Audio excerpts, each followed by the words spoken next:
And so like meditation is one of these habits, like a meta habit that will help strengthen this network, which will not only help you focus in real life, which is a huge issue that introverts already have because a lot of us are too busy focused internally, which is fine, every once in a while. But if you're in a social scenario where you want to be focused on the external environment, but you lack the focus muscle to focus on the external environment, you're gonna struggle. And so for me, and also like a lot of this, the data and the research, it shows that meditation helps with so many different things, but it actually specifically helps people with social anxiety for this reason. A lot of people think that meditation is about trying to make you calmer.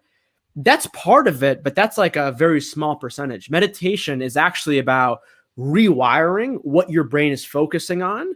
So then when you step outside of that meditation, that muscle is still being worked on. And then you can flex that muscle in real life when you're not meditating, which will help you be in the present moment more, which will almost automatically decrease social anxiety. And so if that makes sense, like that's why I said like nutrition, gut microbiome, meditation, incremental, like targeted exposure therapy for the different layers of social anxiety. Those three things, man, like out of everything that I've seen, maybe I'm wrong, maybe there's other things that work better for other people. Yeah. Those three are like the go-to as like foundations because they help you do everything else and it makes it just a lot easier.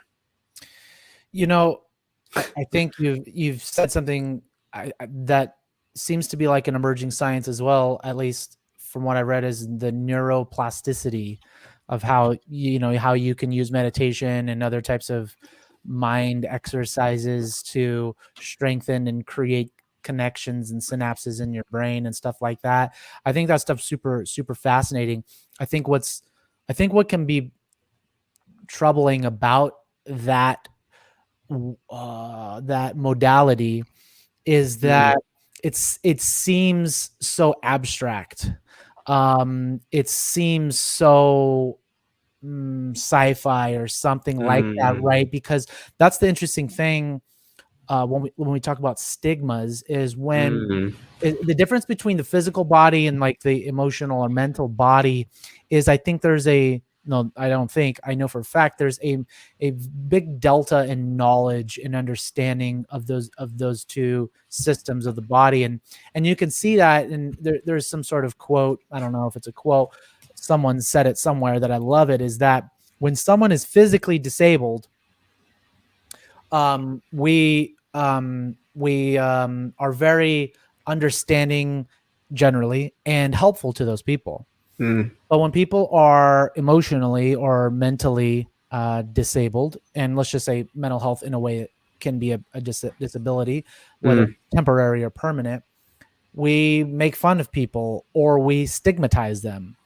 Clearly in society, there's a big difference between how we understand and treat the physical body and the mental emotional body. So I bring that up because I feel like, maybe tell me how you've experienced this as someone who's, you got a course and a book, you try to help people as well on this, is that maybe people are less inclined to leverage the kind of the mental way of trying to solve some issues because of the lack of understanding, maybe the difficulty in it, because of how abstract it may seem, and want to prefer or default to things like physical things or non-abstract things like food and medicine and tangible things like that.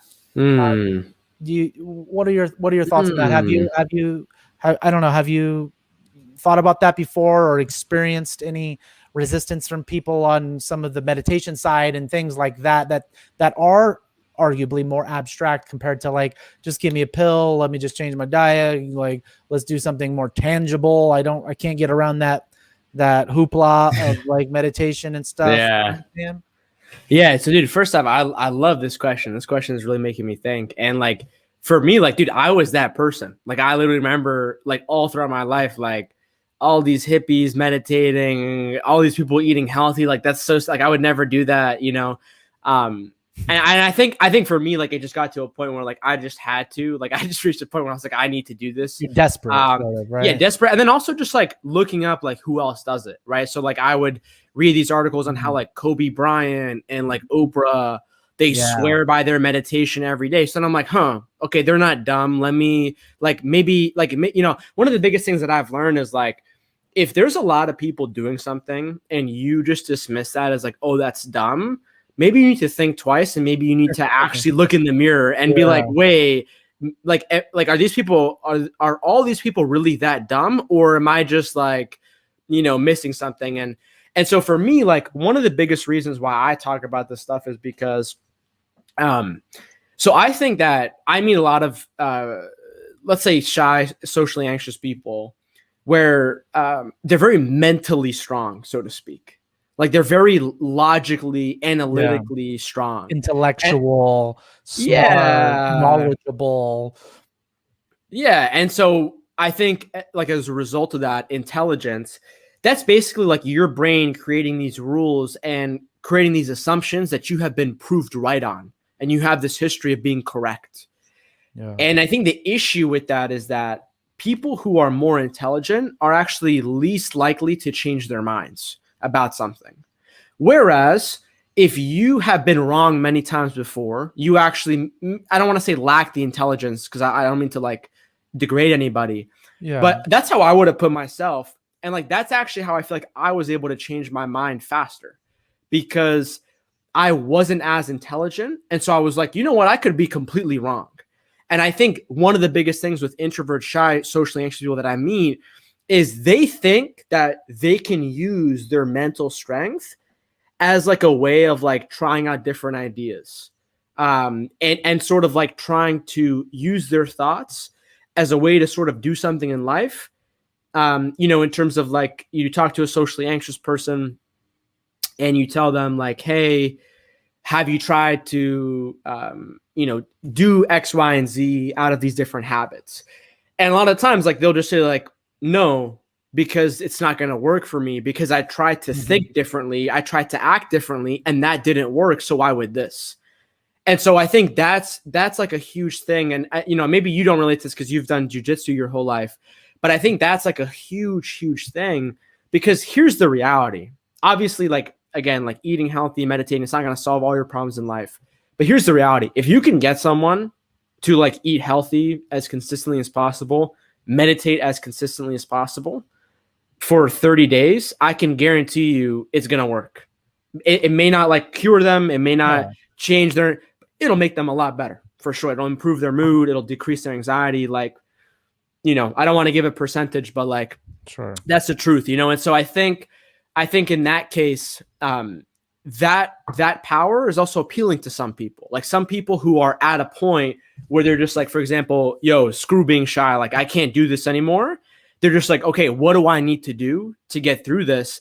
And then the thing is that it's a lot easier to start to put the right food in your mouth and start to like set aside 10, 15 minutes a day for meditation than it is to like go out there and be social and like conquer all of your social fears. Like it's a lot harder for someone who has spent their life in this sort of pattern.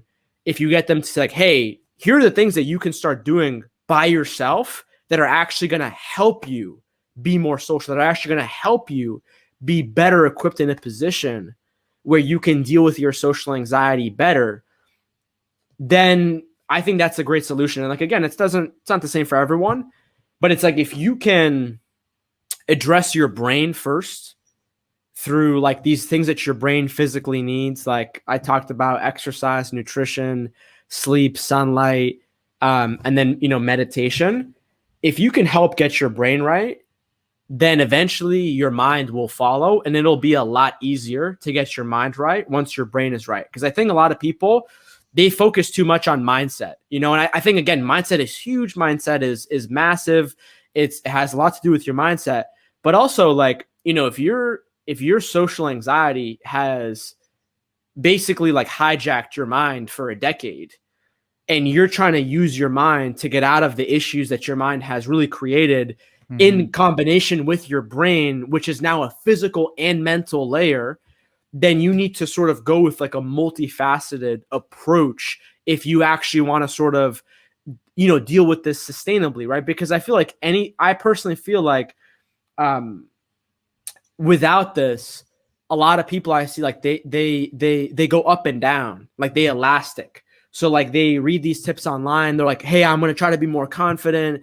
They go to like a networking event. They try to sort of practice them, or like they try to be social, but then they just like go back down, and obviously listen, like no one has, no one is successful all the time. Like you said, everyone has ups and downs, but like one of the best things that you can do is to like make sure that your brain and your mind and your body, and then, if you believe in like, a spirit or a soul or something, like to make sure that those are all aligned. Mm-hmm. And then going for it, I feel like is going to give someone much more sustainable, longer lasting results that are actually going to change their lives, rather than some, thing that's like kind of BS that isn't really going to work, And so I feel like out of all these things, these are like the most just like basic, sustainable, that will work for you in the longest period, I think, for a lot of people who face this. Do you suggest one of these kinds of modalities first, or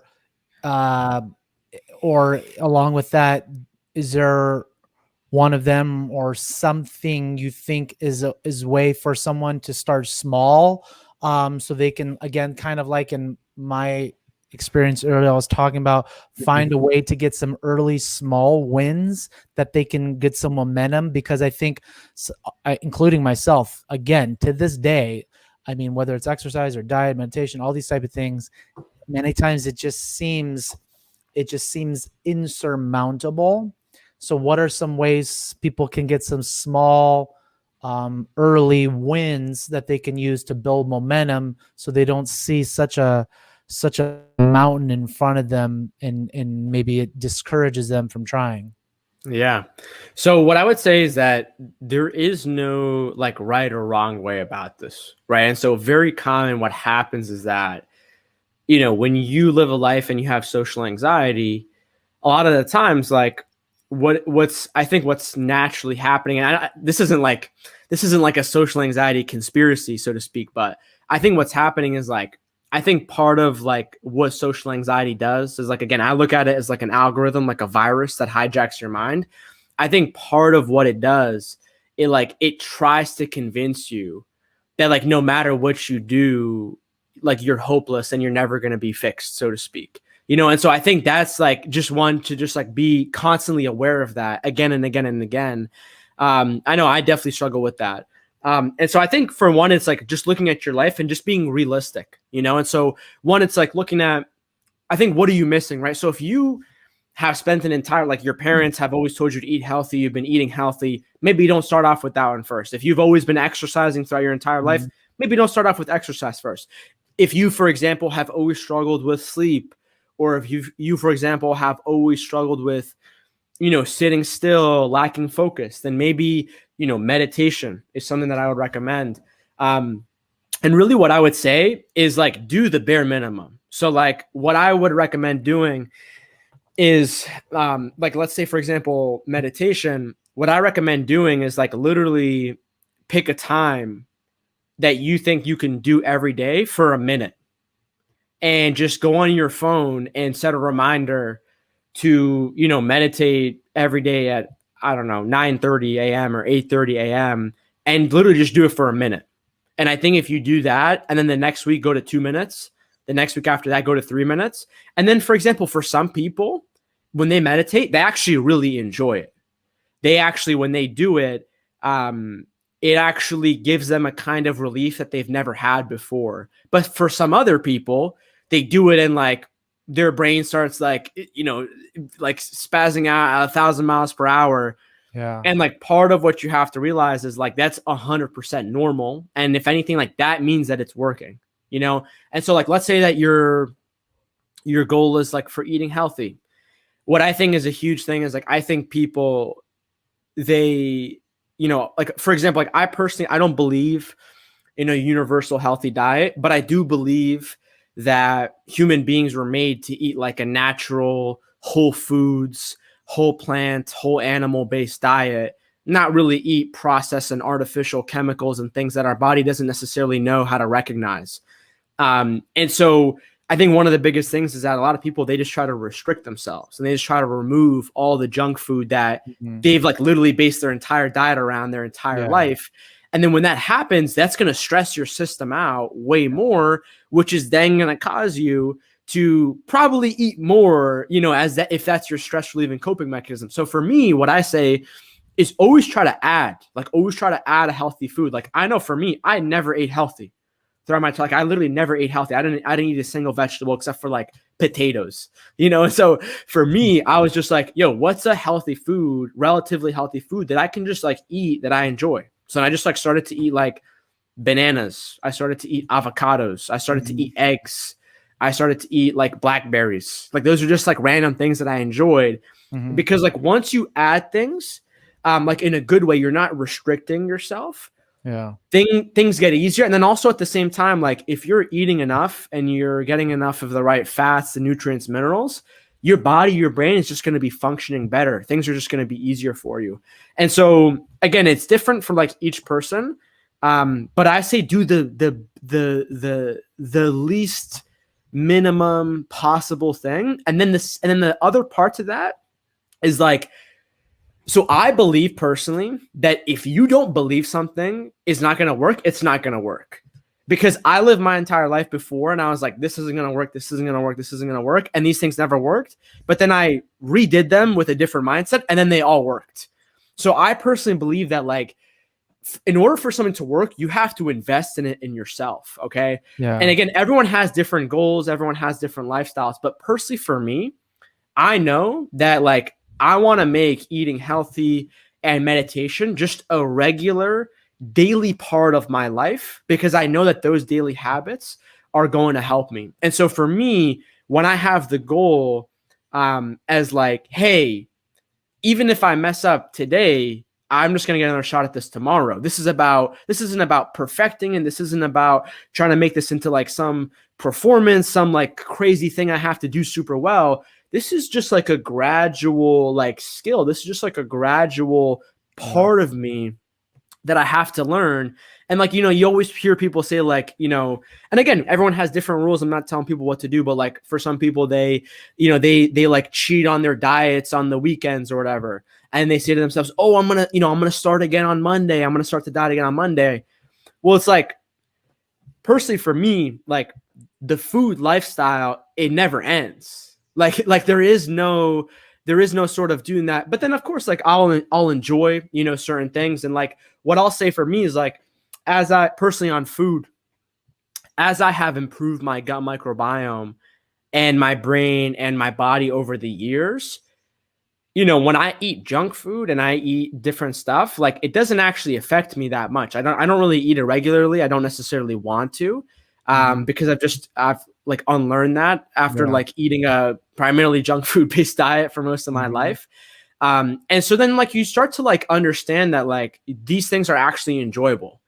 And like a quick example on that, for example, is like a lot of people will look at someone who eats healthy as like, oh, he or she's restricting themselves, you know. And again, there's definitely a lot of people who overly restrict themselves for sure. But one of the biggest things that I learned is like, what happens is when you eat junk food, when you eat processed food, it actually changes your taste buds. I had no idea until I stopped eating junk food. But like what I would realize is like, oh, no wonder when I was a kid, no wonder I didn't eat like any fruits and vegetables, and no wonder they tasted disgusting, because eating junk food regularly, it actually changes your taste buds. And what you'll notice is that if you can remove this stuff or not really consume it regularly, and then you have some of this fruit, you have some of this stuff, it actually tastes like way better than any other dessert. And then also these days, there's so many companies out there that are adapting to the market, and they're actually changing their ingredients. You know, like for example, like before this, I was eating ice cream. I was eating cookies and cream ice cream, which is my favorite ice cream, but it has no sugar. It has no artificial chemicals, nothing that's going to hurt me. So I mean, so like there's all these different things that we can do. There's so many choices. And so it's really about like taking baby steps, you know, putting in that first habit, like 1 minute a day, every day that week is better than trying to do it like for 15 minutes and then failing. And then like putting reminders in your phone, and then just like negotiating with yourself and like working realistically speaking. You know, it's not 0 to 100, you know, it's 0 to 1, 0 to, 2, and then 3, and then 4, and then 50. And then maybe you're back to like 25 some days, and then you got to go back to like 75, and so it's really a process, and it's really about learning how you can deal with these things with yourself, if that makes sense.